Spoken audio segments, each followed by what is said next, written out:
recorded live at 4ZZZ Studios Brisbane on 102.1 FM. And broadcast across Australia on the Community Radio Network. You're listening to Z Games.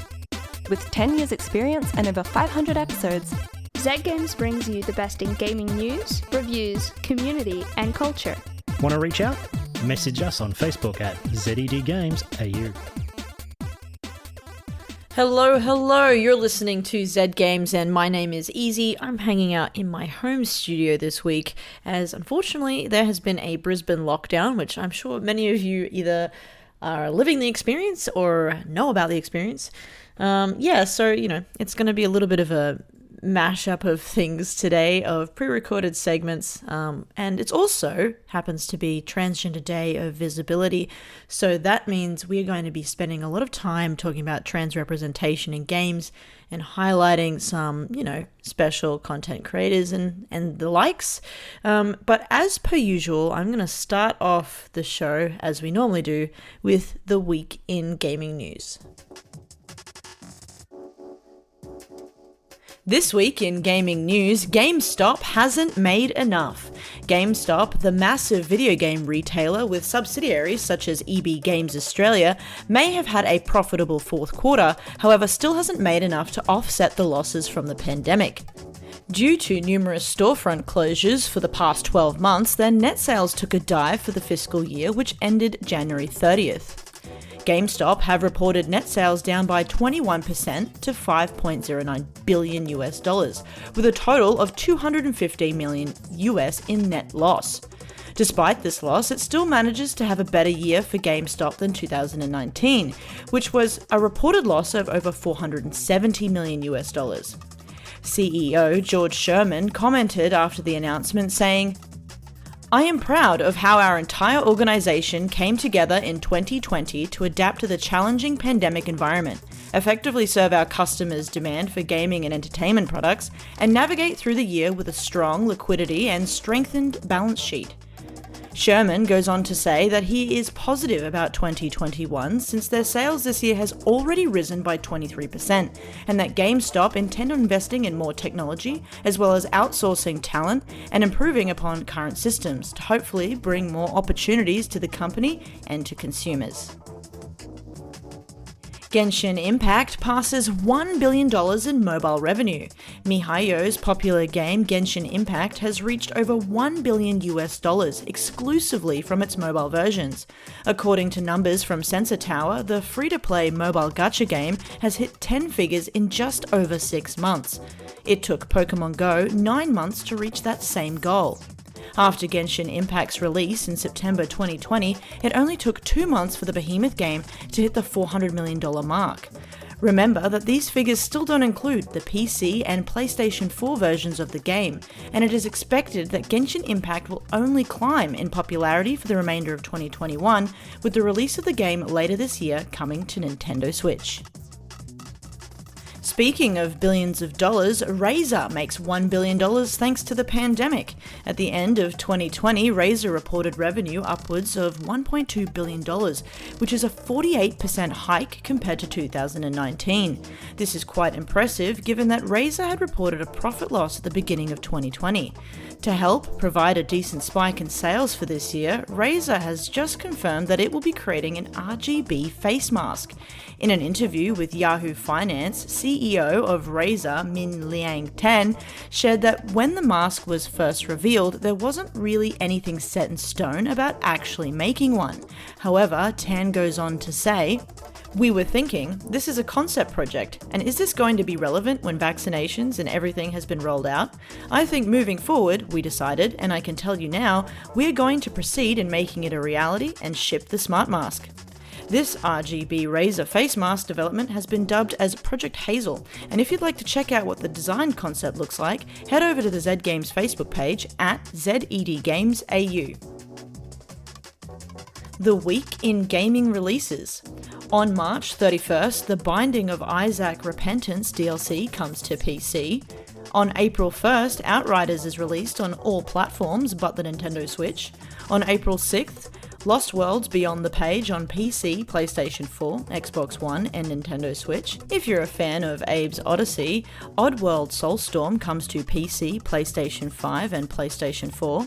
And finally, Star Wars Republic Commando on PlayStation 4 and Nintendo Switch. That's all this week in gaming news. There you have it. That was the week in gaming news. Obviously, lots going on. Lots of big money as well, which can be kind of sickening when you're talking about hundreds of millions of dollars. But, I guess that's what you get. All right, so let's just jump straight into this next segment. This is from Paul, from his reviewing, actually, a game called The Missing, JJ MacField and the Island of Memories. I'll just give a bit of a warning that some of this content that we go through for the rest of the evening for a Transgender Day of Visibility can be a bit of a trigger for some people, so a bit of caution for the rest of the episode. There are some heavy themes that we touch on, including gender dysphoria and self-harm, so just a heads up. Without further ado, I'm going to push play on Paul.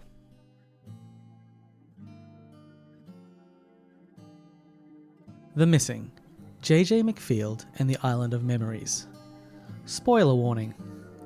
In order to speak about the game, some of the major plot points must be openly discussed. If you are interested in a solid puzzle platformer with mature themes and want to experience the game in the purest possible way, then now is your first opportunity to jump ship. Trigger warning. The following game deals with transgender trauma, including gender dysphoria, depression, and suicide. The content is high impact with horror elements, so please look after yourself. Back in 2018, Japanese game developer Hidetake Suehiro, responsible for cult classics such as Deadly Premonition and D4, released the very wordily titled The Missing, JJ MacField and the Island of Memories. The Missing is, at its core, a horror puzzle platformer in the vein of Limbo. The main character, JJ, has gone to an island off the coast of Maine with her friend Emily for a camping trip, but soon Emily disappears and JJ must go on a journey to find her. While running through a field, JJ is struck by lightning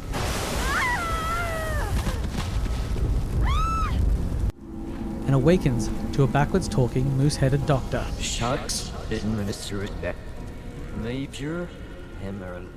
And a newfound ability, the power to regenerate. This leads to the major gameplay idea of The Missing. Most of the game's puzzles involve the player character hurting themselves to quite an extreme level. You could cut off an arm and throw it at a box in order to knock it down, set yourself on fire in order to burn an obstacle. These are ideas other games have experimented with and normally are played for comic effect.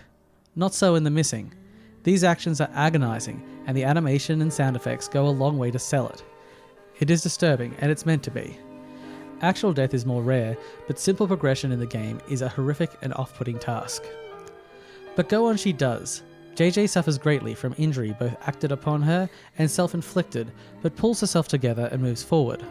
One enemy crushes you, sending your world literally upside down. Others watch from afar and then group together to tear you apart. JJ keeps going, with a drive to live and survive despite what is thrown at her. The game is more than just horror though.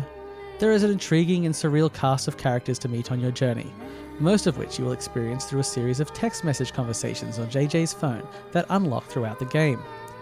One of your primary communications will be with FK, JJ's plush toy that she brought with her to the island. Talking to her stuffed toy is not unusual, however, and the conversations are very well written. The text conversations fill out the backstory and the other relationships in JJ's life that help lead up to this point. After all, it is the Island of Memories. The game, however, is janky, lacking the polish of many of its contemporaries. The graphics are simple, animation stiff, voice work is not good. The stars look so pretty. You're such a romantic. You're one to talk. You just hide it better. You love this kind of stuff, don't you? If you're aware of Suehri's other games though, this will come as no surprise. His games are generally more about concept than execution, and The Missing fits squarely into this mould. He is heavily inspired by the works of David Lynch, often walking a fine line between homage and rip-off, but has developed a very strong style of his own, which has earned him a cult following. At this point, I'm going to talk more openly about the game's story. JJ is a trans woman who grew up in a conservative religious family and took the opportunity of moving to university to reinvent herself and live openly. The setting, events, and characters are either direct references to her journey or metaphorical interpretations of the conflicts inside her. The body horror in the game can relate not just to self-harm, but also the gender dysphoria she feels and the trauma inflicted on her by those that reject her identity. As more of the story is told, some of the reasons for the world existing as it is become more apparent, and most people will find it hard not to empathise with JJ's story. When making the game, Swery worked with a number of transgender consultants in order to create a respectful, honest, and as non-exploitative of a story as he could, and the community responded extremely well at release. While I found the game very emotional, it is perhaps not my place to make any specific judgments on its success regarding representation. I may direct listeners to the article Laura Kate Dale wrote for Kotaku, "The Missing is a Story I Wish I'd Had Growing Up," which I will link to on the Z Games Facebook page for a more nuanced discussion on this perspective. Without fully disclosing the conclusion of the plot, completing the game gives players an interesting bonus, allowing the player to now play JJ short-haired and with a different voice actor. When playing the game with this alternative version of JJ, the animations and script remain unchanged. It is a clear representation of JJ's identity not being dependent on her outward presentation. She is not misgendered by the game. While the story is traumatic and often depressing, it does take the player and protagonist to a place of acceptance and hope for its conclusion. The Missing is a very special game. Its core mechanic and puzzle design are inventive and satisfying, and the world it creates is thoughtful and deep. The choice to tell the story of a transgender protagonist puts the game in a very short list, and it's wonderful to see this kind of representation in gaming and treated with such care. The game will take most players about 6 hours to complete, and is available on PC, Switch, PS4, and Xbox One. Thank you, Paul, for that fantastic review. I'm sure there was a lot of insight for people there. And if you're looking for any of that information from that review, you can head over to the Z Games Facebook page at ZEDGamesAU to check out the links to all that. We are now about to go into a review, maybe not so related to Transgender Day of Visibility. However, it is a review from Tobi about Progressbar95. So get ready for some nostalgia.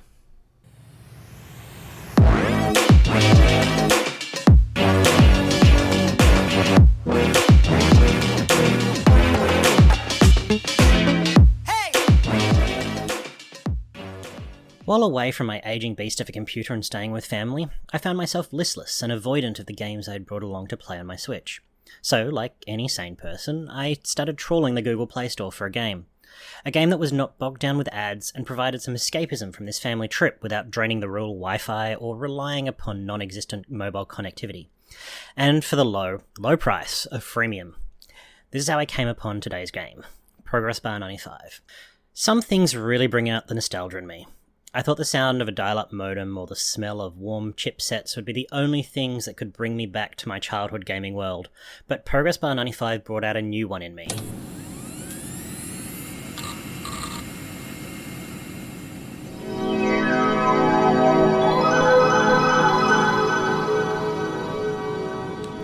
I never thought I would hear that warming computer rattle sound again. The click as the cathode ray tube monitor started up, and while the startup sounds have been changed, they are still reminiscent of the operating system. Of your choice. Yes, not only can you relive the operating system ending in 95's life, but you can also go as far back as inserting a floppy disk into the A drive and loading your DOS operating system. You can also push forwards to the questionable choices of the present, and even sideways to operating systems you may only have ever heard of. And for those that view that had fancier parents than I, you can even unlock the other operating fruit system as you progress. So why am I dancing around the names of these systems? That's because that's what Progressbar95 does. There will be no glass-filled warholes or fruit-based names found in this game. Instead, Wister, Largehorn, and Bar OS will tickle that nostalgia nerve within. The progression of this operating system occurs through a range of casual arcade games, the premise of all being the collection of segments to complete the infamous loading bar. The progress points you receive award you with computer part upgrades that you will need to move on to the next operating system. The first core gaming loop to gain these points is to collect the completed blue segments as they fall from the top of your screen in an ever-diminishing space in your loading bar. all while avoiding pink errors, yellow fragmented particles, red system errors, complicated pop-ups, mines, electrical surges, occasional lasers, and the omnipresent and always helpful Clippy. These are all available in the unlockable difficulties of normal, relaxed, hardcore, and custom, as well as the random bonus stages reminiscent of galaxy zooming screensavers and the Matrix's computer interface. But be not afraid of the many pop-ups and system errors that will drain the heart tally at the top of your screen. You can occasionally fall back on the minigame fixes with defrag and scan progress to assist you with errored segments and blue screens of death system errors, all with appropriately long cooldowns. As you level up your skill by filling your load bar, your progression will unlock more minigames that take you deeper into the rabbit hole of nostalgia. A selection of these being Progress Sweeper, a mine-finding game similar to other sweeper games you may have heard of, with a double-layered twist. Progress Defender, a tower defense version of the base game where you work to block the persistent Clippy and protect programs generating loading progression segments.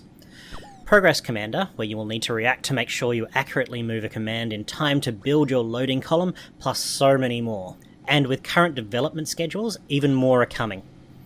Other ways to get points can be found by finding dead pixels on the screen or ladybugs in your programs, correctly shutting down the operating system when you finish your playtime, mini puzzles, and a DOS simulation. This is one of my favourites, because in this DOS sim, command/DOS aficionados can find hidden cheat codes and bonuses in randomised file systems and match 5-hex puzzles, plus the ability to explore the programming files and all this entails. Finally, there is also Bin. Bin is your Tamagotchi-esque pet who needs constant reassurance, petting and cleaning. Cleaning this pet daily rewards you with a nice chunk of points, especially if you fill them with folders from the previous day of DOS-based file cleaning. Plus, seeing them grow in happiness is its own reward. However, this game would not be the joy it is without the nostalgia that glues it together. What immerses me in this game and makes me rave to my wife about resurfacing old memories is the soundscape changes that match the game's visual changes. A DOS-based operating system would not seem accurate without hearing the A drive chunk and grind away loading up the blue visual base, and the near constant whir of fans and hard drives in the background. I was almost disappointed when I reached the point where I managed to get solid-state drives, removing the need for the background hum. And then with joy did I see a pop-up asking if I wanted to keep it.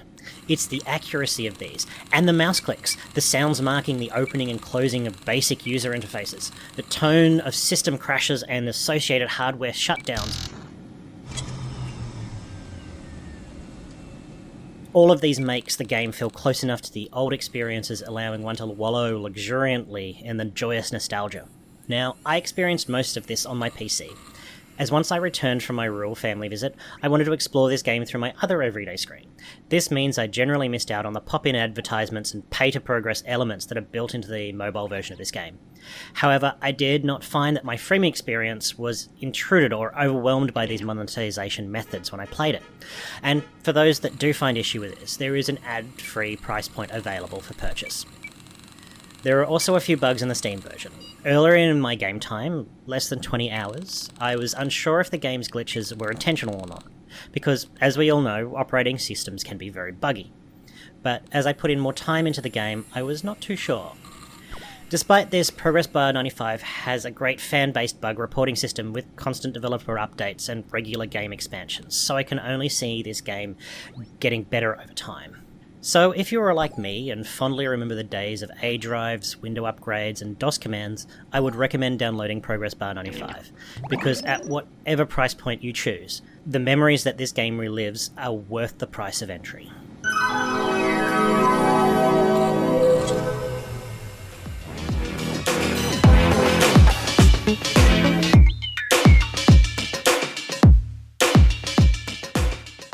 Thank you for that fantastic review there, Tobi. We are now about to head into our final segment for the evening, which is going to be a bit of a roller coaster. So if you've got any trigger warnings for anything to do with gender dysphoria or maybe anything to do with self-harm and stuff like that, we are going to touch on some heavy themes relating to Transgender Day of Visibility. And this segment is all about creating some awareness and essentially being visible. So let's go.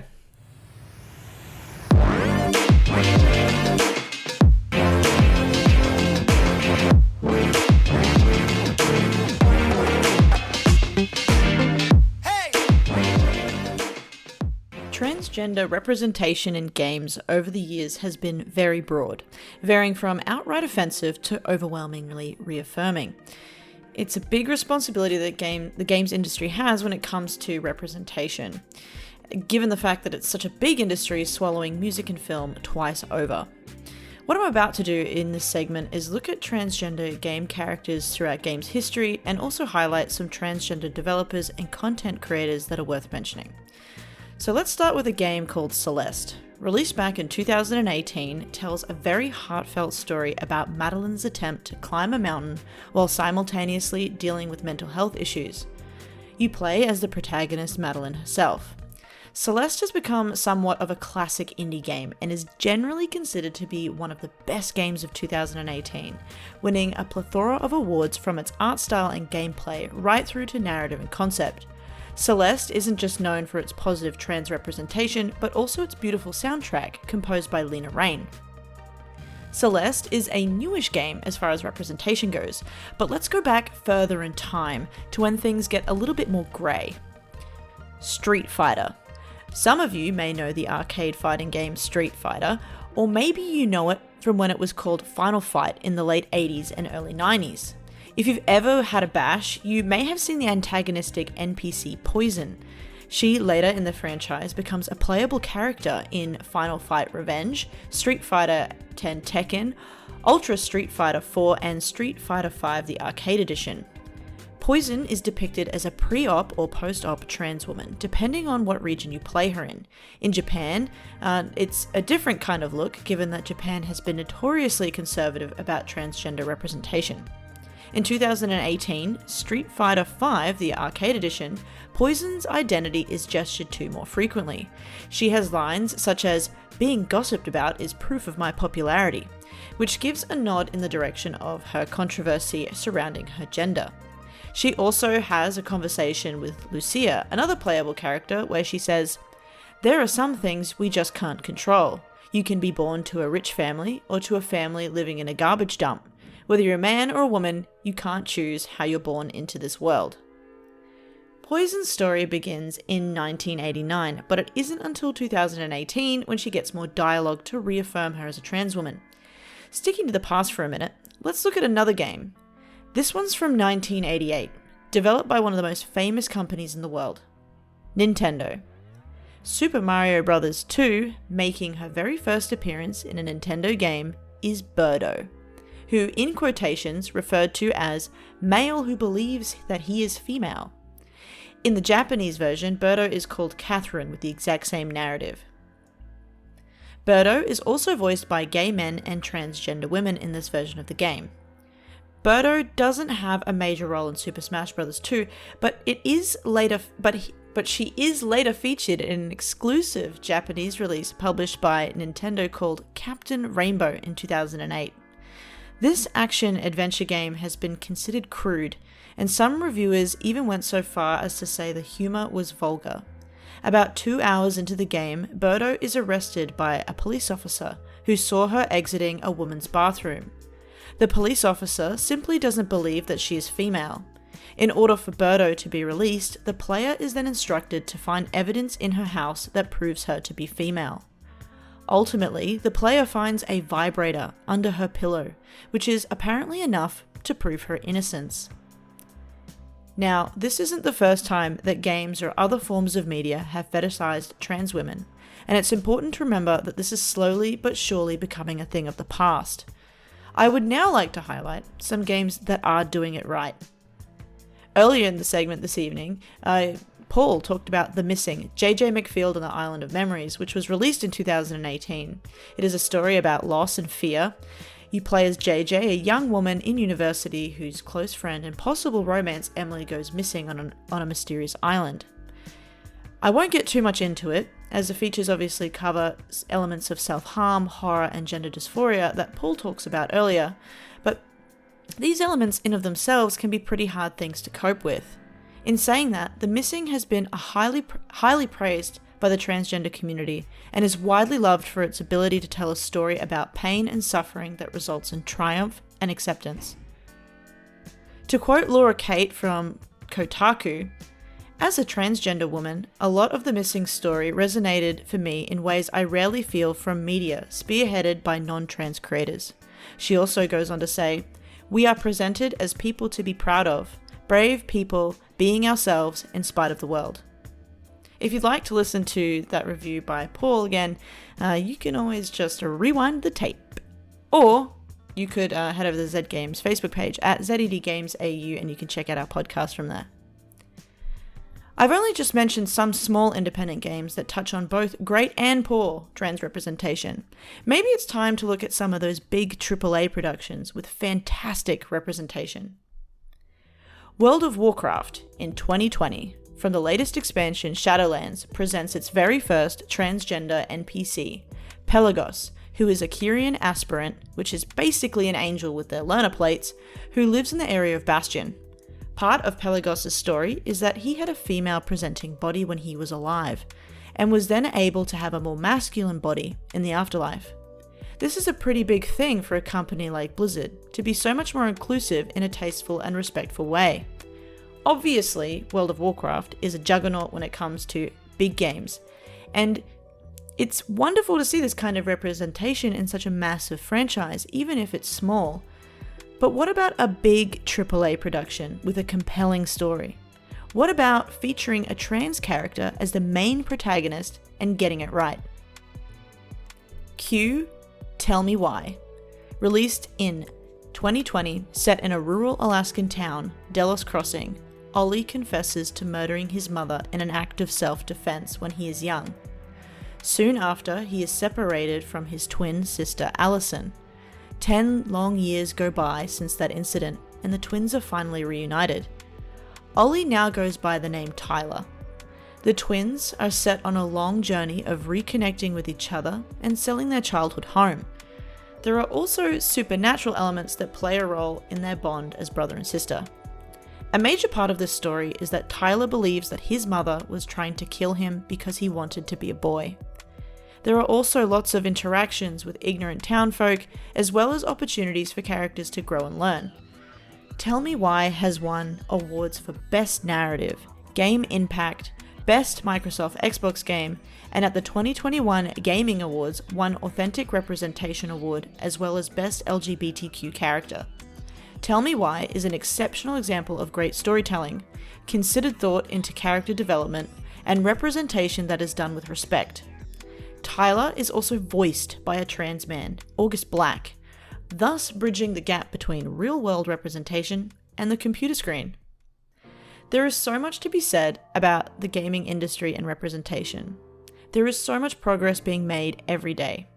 I am a proud and open member of the trans community, and it is an honor to feel seen by an industry so capable of telling stories in unique ways.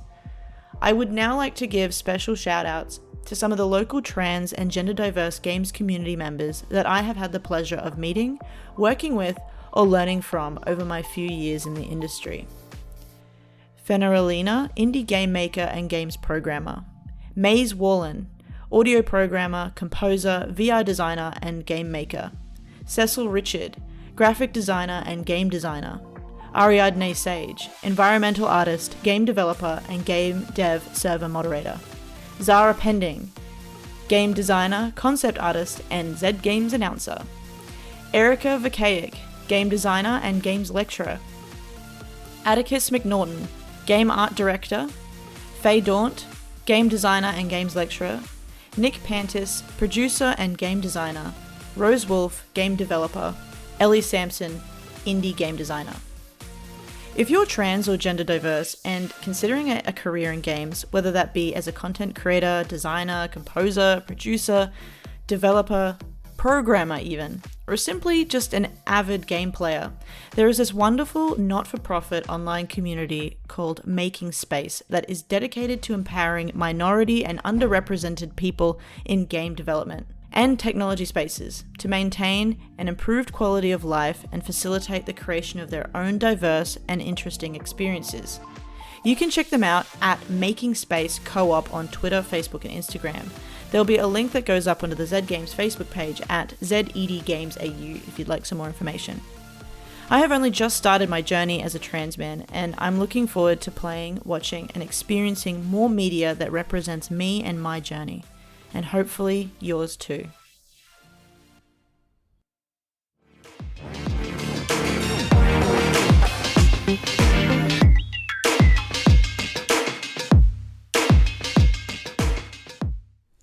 Thank you so much for tuning in today on Transgender Day of Visibility to listen to this special show, Zed Games, talking about the best in gaming news, reviews, community and culture, but also highlighting the minority groups that we so love. And it's been an absolute pleasure doing all the research for this week's show. Unfortunately, we couldn't be in studio, but I hope you've enjoyed it nonetheless. On that note, we'll see you next week. Bye! Thanks for listening to Zed Games. If you'd like to listen to more, check out our podcast on Spotify. Or follow us on social media at ZED Games AU. See you next time.